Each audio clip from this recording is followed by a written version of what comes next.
Good morning, good morning, good morning, everybody. Welcome to Keith's Boxing Gym Talk, man. K-Rob216, you know what it is, man. Like, hit that subscribe, hit that like button, man. Just wanted to talk about something real quick, real short, simple, sweet. I'm not about to analyze everything, because there's no need to. Errol Spence had an interview with Andre Ward on the Smoke Boxing podcast yesterday. Some things that I despise in boxing, but like I said, I'm not a boxer, but Errol Spence talking about his training camp leading up to the Terrence Crawford fight was bullshit. And you have nobody else to blame but yourself. You can't blame nobody else but yourself, bro. This ain't nobody's fault but yours and your camps. That's not Terrence Crawford's fault that his training camp went smoothly and he's got a great hell of a trainer and Bomac and stuff like that. And then I see all these people with these different boxing podcasts and stuff like that trying to justify Errol Spence as a performance against Terrence Crawford. He knew all of these things, though. You know what I'm saying? Y'all talking about that Terrence Crawford, he carefully selects his opponents now when he was an active boxer.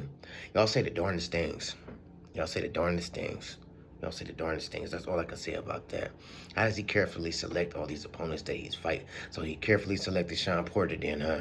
Because he retired after that fight, huh? He carefully selected Jose Benavidez, huh?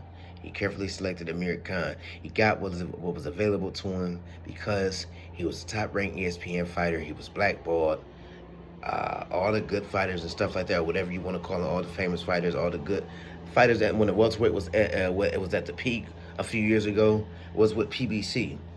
Errol Spence, man, it seemed like you was riding high. You had all the confidence in the world.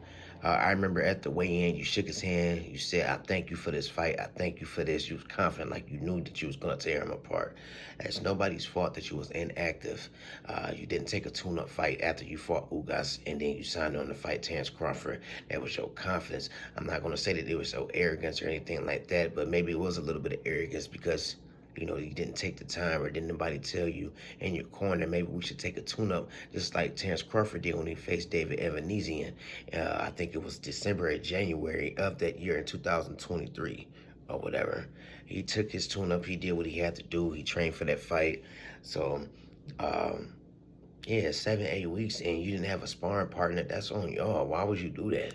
You're trying to sit here and say that you put all of this... you know, you was more worried about the money and setting your kids straight and stuff like that. I understand that. But what about after boxing? What about after the Terrence Crawford fight? What about after the Terrence Crawford fight? And you could have been a big superstar. You didn't think about that. If I beat him, this is going to push me into superstar status. I'm going to start making Canelo money. I'm going to be, you know, start making Floyd Mayweather money if I beat him. And then you said that you was really, really done with boxing. So if you're really, really done with boxing, why do you have a scheduled matchup coming up July 25th against Tim Tszyu? You're not.